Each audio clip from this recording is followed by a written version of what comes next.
नमस्कार. आज आपण जरा खोलात जाणार आहोत. आपल्याकडे काही अभ्यास साहित्य आहे, विशेषतः NDA परीक्षेच्या तयारीसाठी वापरलं जाणारं, जसं की पाथफाइंडर नोट्स आणि इतर संदर्भ. हो. तर आपण आज अन्नाच्या घटकांवर लक्ष केंद्रित करणार आहोत. म्हणजे आपलं शरीर कशापासून बनतं, त्याला ऊर्जा कुठून मिळते आणि चांगलं आरोग्य टिकवण्यासाठी काय काय लागतं. बरोबर. आणि हे सगळं परीक्षेच्या दृष्टीनं कसं महत्वाचं आहे ते पण बघू. अगदी. तर मग आजचं आपलं मिशन काय ठरवायचं की या नोट्समधून अन्नाचे जे मुख्य घटक आहेत म्हणजे कर्बोदके, प्रथिनं, चरबी, जीवनसत्व, खनिज आणि पाणी यांची ओळख करून घ्यायची. हां. आणि त्यांचं आपल्या शरीरातलं काम काय आहे हे समजून घ्यायचं. बरोबर. फक्त माहिती नाही तर परीक्षेसाठी काय लक्षात ठेवायचं यावर भर देऊ. चला तर मग सुरुवात करूया सुरुवात. सगळ्यात आधी संतुलित आहार ही संकल्पना वारंवार येते या नोट्समध्ये.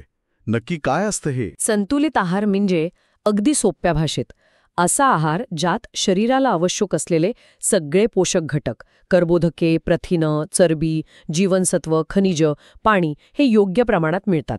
योग्य प्रमाण म्हणजे किती? काही आकडेवारी आहे का या नोट्समध्ये? हो आहे ना. साधारणपणे असं दिलंय की आहारात सुमारे 60% कर्बोदकं असावीत, 15% प्रथिनं आणि 25% चरबी.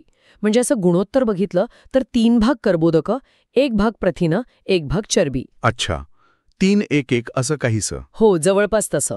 म्हणजे 35 कर्बोदकं, 15 प्रथिनं आणि 15 चरबी. हे आकडे लक्षात ठेवणं परीक्षेसाठी महत्वाचं असू शकतं बरं का. खास करून ऊर्जेच्या गरजेनुसार हे कसं बदलतं यावर प्रश्न येऊ शकतो. बरोबर. चला मग पहिला आणि सगळ्यात महत्वाचा घटक घेऊया, पाणी. नोट्स म्हणतात मानवी शरीरात जवळपास 65% पाणी असतं. हो, आणि त्यातलंही 70% तर पेशीद्रव्यात असतं म्हणजे पेशींच्या आत. प्रौढ व्यक्तीला रोज 5-6 ग्लास पाणी प्यायला हवं असं पण आहे. अर्थात हे तापमान, आर्द्रता, शारीरिक श्रम यावर अवलंबून असेल. नक्कीच. पण एक रंजक मुद्दा आहे बघा नोट्समध्ये. 6 महिन्यांपेक्षा लहान बाळांना पाणी देऊ नये. का बरं?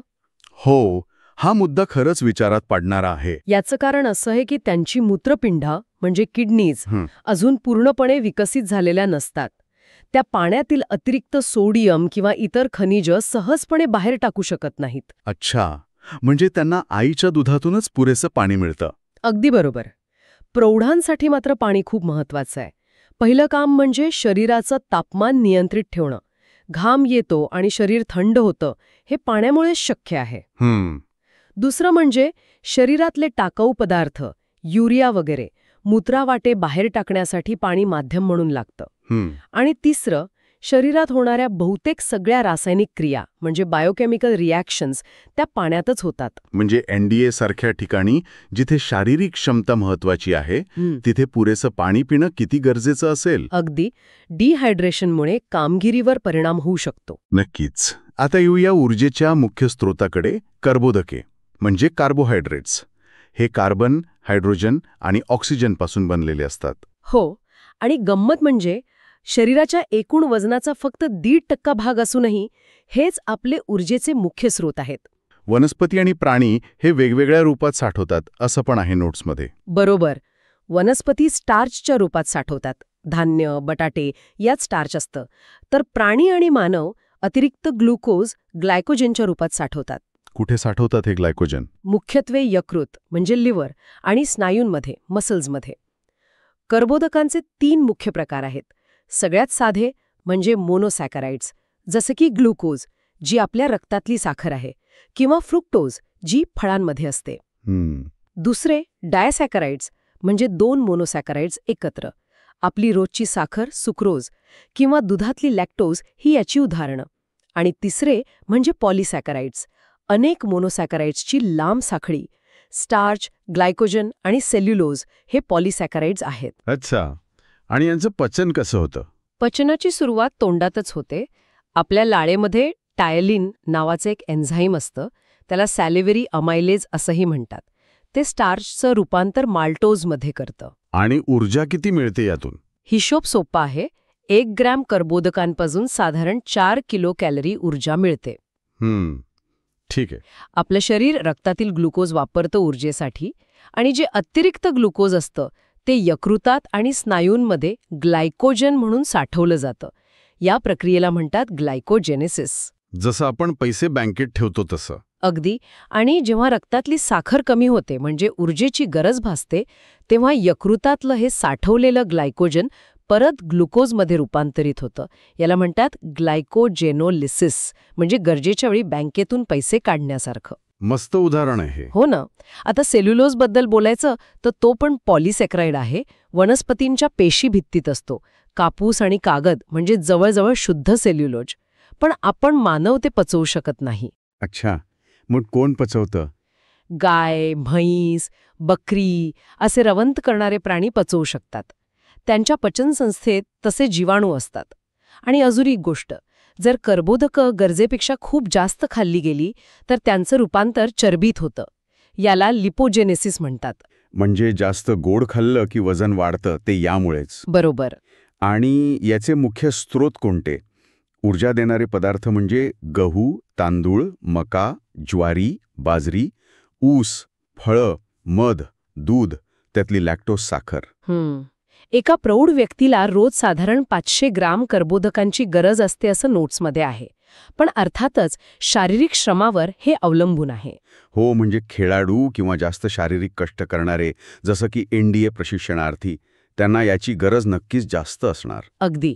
मुख्य काम ऊर्जा पुरवणं हेच आहे कर्बोदकांचं. पण याशिवाय काही इतर कामं पण आहेत. जसं की कीटकांचं जे बाहेरचं कवच असतं, एक्झोस्केलेटन, ते कायटीन नावाच्या कर्बोदकापासून बनलेले असतं. वनस्पतींच्या पेशीभित्ती सेल्युलोजने बनलेल्या असतात. अरे वा. आणि अजून काही?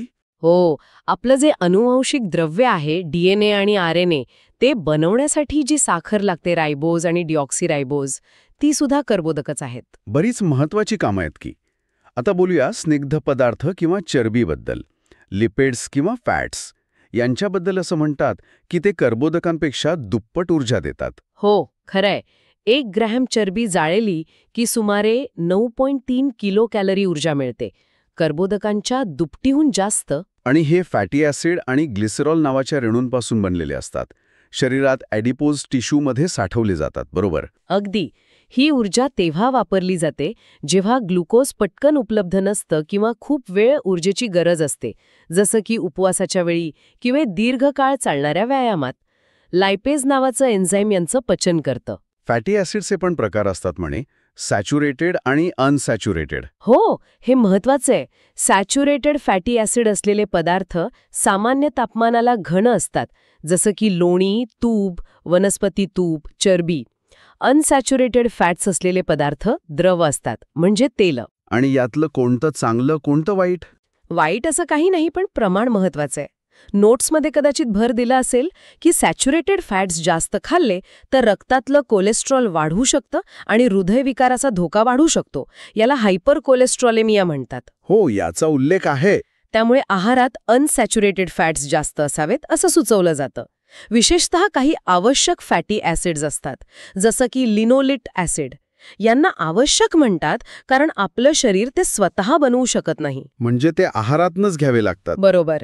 हे एकूण आरोग्यासाठी महत्वाचं आहे आणि अर्थातच NDA सारख्या परीक्षांसाठी मेडिकल फिटनेसमध्ये पण हे घटक तपासले जातात.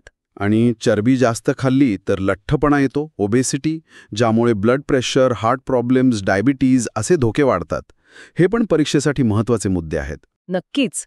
ऊर्जेचा साठा करण्याव्यतिरिक्त चरबीचं अजून एक महत्वाचं काम आहे आपले नाजूक अवयव, जसे की डोळे, मूत्रपिंड यांना धक्क्यांपासून वाचवण्यासाठी ती एखाद्या उशीसारखं, कुशनसारखं काम करते. अच्छा. आणि थंडीच्या प्रदेशात राहणाऱ्या प्राण्यांच्या शरीरात चरबीचा थर उष्णतारोधक म्हणून काम करतो, इन्सुलेशन देतो. बरोबर. आता पुढचा अत्यंत महत्वाचा घटक, ज्याला शरीराचे बिल्डिंग ब्लॉक्स म्हणतात, प्रथिनं, प्रोटीन्स. हो, प्रोटीन हा शब्द मल्डर नावाच्या शास्त्रज्ञाने 1838 मध्ये पहिल्यांदा वापरला. हे कार्बन, हायड्रोजन, ऑक्सिजन, नायट्रोजन आणि काही वेळा सल्फरपासून बनलेले असतात. आणि यांचं मुख्य काम म्हणजे शरीराची वाढ, विकास आणि झीज भरून काढणं. बहुतेक एन्झाईम्स पण प्रथिनच असतात, नाही का? अगदी. अपवाद आहे रायबोझाईम. प्रथिनांचं पचन जठरात पेप्सिन आणि लहान आतड्यात ट्रिप्सिन नावाच्या एन्झाईम्समुळे होतं. प्रथिना म्हणजे काय तर अमिनो ॲसिड नावाच्या लहान घटकांच्या लांब साखळ्या. अमिनो ॲसिडचे पण प्रकार असतात? हो, एकूण 20 प्रकारचे अमिनो ॲसिड्स आहेत जे आपल्या शरीरात वापरले जातात. त्यातले काही अत्यावश्यक एसेन्शियल आहेत, म्हणजे आपलं शरीर ते बनवू शकत नाही, ते आपल्याला आहारातूनच घ्यावे लागतात.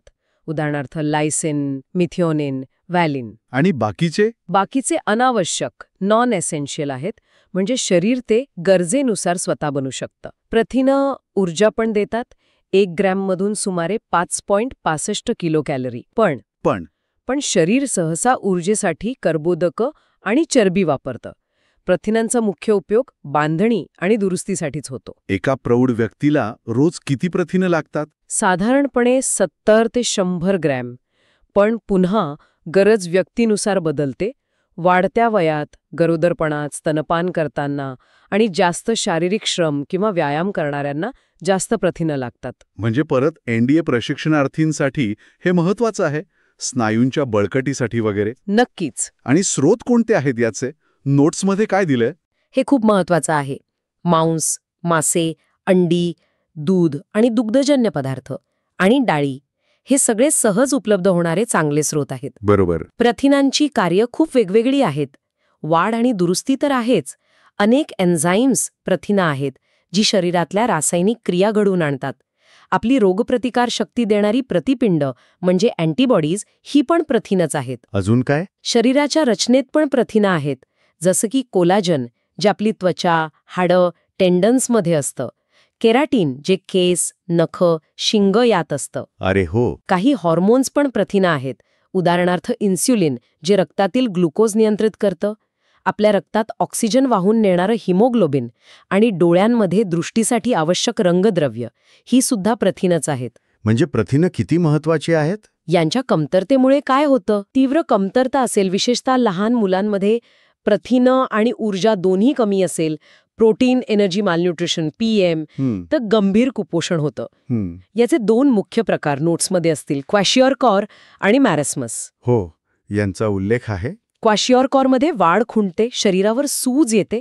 मॅरेस्मसमध्ये बाळ अगदी हाडांचा सापळा दिसतो, त्वचा सुरकुतलेली असते. हे गंभीर आजार आहेत. आता वळूया खनिजांकडे, मिनरल्स. हे कमी प्रमाणात लागतात, पण खूप आवश्यक आहेत, बरोबर? अनेक एन्झाईम्सना कामासाठी मदत करतात असं वाचलंय. अगदी. त्यांना कोफॅक्टर्स म्हणतात. आपल्या नोट्समध्ये बरीच खनिजं दिली आहेत. सगळी लक्षात ठेवणं कदाचित कठीण जाईल, पण काही ठराविक खूप महत्वाची आहेत परीक्षेच्या दृष्टीने. कोणती? आपण त्यांवर जास्त लक्ष देऊ. हो, आपण त्यांना त्यांच्या कामानुसार गटात विभागू शकतो. पहिलं म्हणजे हाडांच्या आरोग्यासाठी. बरं. इथे येतात कॅल्शियम, Ca आणि फॉस्फरस P. हो, दूध प्या, हाडं मजबूत होतात, हे आपण ऐकतोच. बरोबर. हे हाडं आणि दातांचे मुख्य घटक आहेत. कॅल्शियम रक्त गोठण्यासाठी आणि स्नायूंच्या आकुंचनासाठी पण लागतं. दूध, हिरव्या भाज्या, कडधान्य हे स्रोत आहेत. त्यांच्या कमतरतेमुळे लहान मुलांमध्ये मुडदूस होतो, म्हणजे इरिकेट्स. ठीक आहे. दुसरा गट? रक्तासाठी महत्वाचं खनिज म्हणजे लोह, Fe. ते हिमोग्लोबिनचा भाग आहे, जे ऑक्सिजन वाहून नेतं. लोहाच्या कमतरतेमुळे ॲनिमिया होतो, म्हणजे रक्ताल्पता किंवा पंडुरोग. आणि मुलींना याची जास्त गरज असते, असं पण या नोट्समध्ये. हो, मासिक पाळीमुळे रक्त कमी होत असल्याने त्यांना जास्त लोहाची गरज असते. हिरव्या पालेभाज्या, विशेषतः पालक, मेथी, हे लोहाचे उत्तम स्रोत आहेत. तिसरा गट कोणता? शरीरातील द्रवांचं संतुलन आणि मज्जासंस्थेच्या कार्यासाठी लागणारी खनिजं. यात येतात सोडियम Na, पोटॅशियम K आणि क्लोरीन Cl. हे पेशींच्या आत बाहेर पाण्याचं संतुलन राखतात आणि मज्जातंतूंचे संदेश वहन करतात.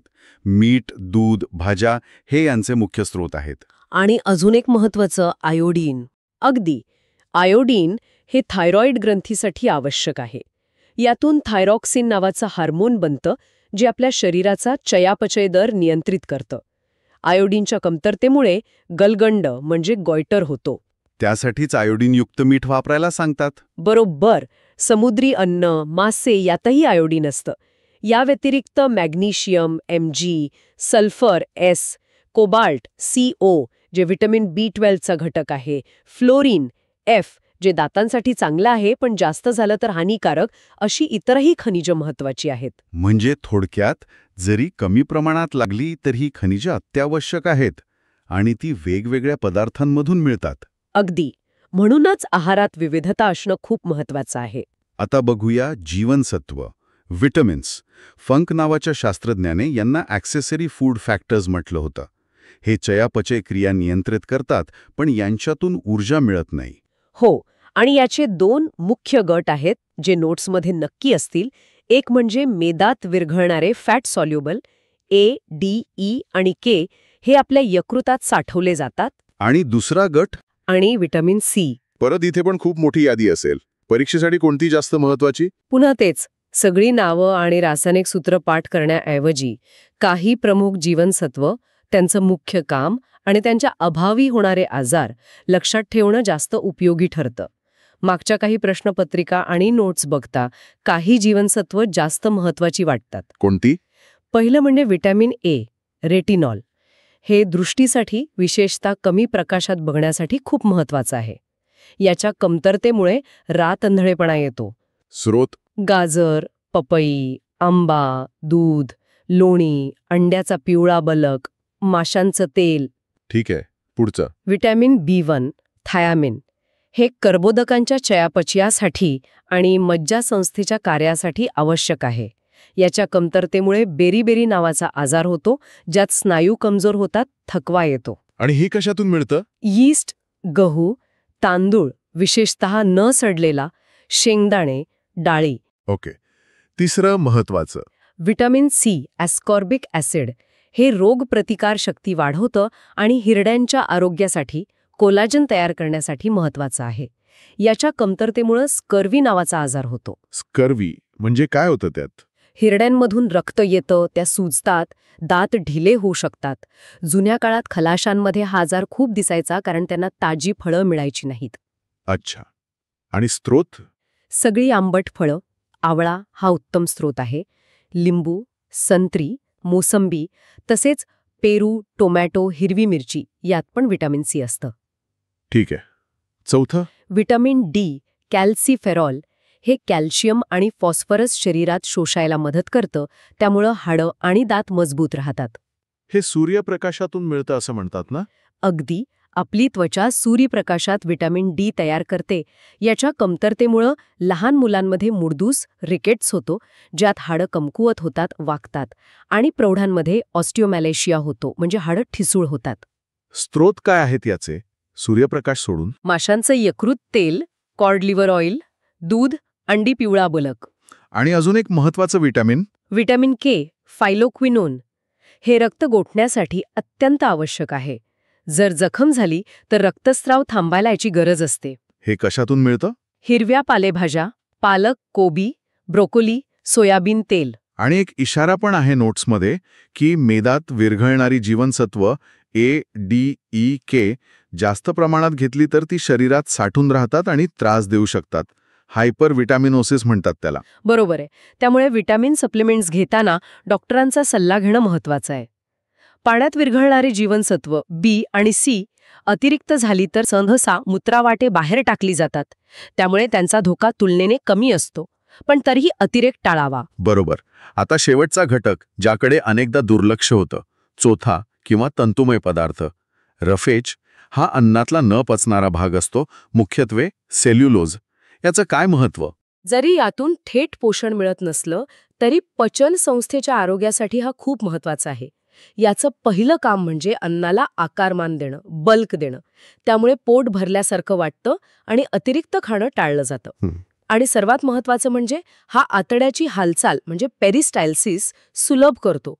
त्यामुळे अन्न पुढे सरकतं आणि मल शरीराबाहेर टाकला जातो. यामुळे बद्धकोष्ठता म्हणजे कॉन्स्टिपेशन टळतं. अच्छा, म्हणजे पचन संस्थेसाठी खूप उपयोगी आहे. अगदी. चांगली पचनसंस्था असेल तरच खाल्लेल्या अन्नातले पोषक घटक नीट शोषले जातील. भाज्या, फळं, विशेषतः सालींसकट आणि सालीस्कट धान्य म्हणजे कोंडा हे चोथ्याचे उत्तम स्रोत आहेत. तर या सगळ्या माहितीचा विशेषतः परीक्षेच्या दृष्टीने अर्थ काय काढायचा? आज आपण या एनडीए तयारीच्या साहित्यामधून पाहिलं की अन्न घटक कसे काम करतात. हो, कर्बोदका आणि चरबी ऊर्जा देतात, प्रथिनं शरीर बांधणी आणि दुरुस्ती करतात, पाणी, खनिजं आणि जीवनसत्व शरीरातल्या क्रियांचं नियंत्रण आणि संरक्षण करतात, आणि चौथा पचनसंस्थेला मदत करतो. आणि शारीरिक आणि मानसिक क्षमता टिकवण्यासाठी या सगळ्या घटकांचा संतुलित पुरवठा किती महत्वाचा आहे हे या अभ्यासक्रमातून अगदी स्पष्ट होतं. बरोबर. आणि जाता जाता एक विचार करायला लावणारा मुद्दा आहे. आपण अनेक अभावजन्य रोगांबद्दल बोललो, ॲनिमिया, गलगंड, स्कर्वी, मुडदूस, बेरीबेरी. ही माहिती फक्त परीक्षेपुरती नाहीये. म्हणजे विचार करा, आपल्या देशात आजही अनेक भागांमध्ये कुपोषणाची समस्या आहे. तर या अन्न घटकांची आणि त्यांच्या कार्यांची जी सखोल माहिती आहे ती फक्त वैयक्तिक आरोग्याच्या निवडीपुरती मर्यादित न राहता सार्वजनिक आरोग्य सुधारण्यासाठी सरकारी धोरणं ठरवताना कशी उपयोगी पडू शकेल. खरंय. विशेषतः जेव्हा शारीरिक आणि मानसिक कणखरपणाची गरज असलेल्या क्षेत्रांचा विचार करतो, जसं की संरक्षण दल, तेव्हा योग्य पोषणाचं महत्त्व कितीतरी पटींनी वाढतं. ही माहिती फक्त पाठ करायची नाहीये, तर ती समजून घेऊन वापरायची आहे. अगदी योग्य मुद्दा. या सखोल चर्चेत आमच्यासोबत राहिल्याबद्दल धन्यवाद.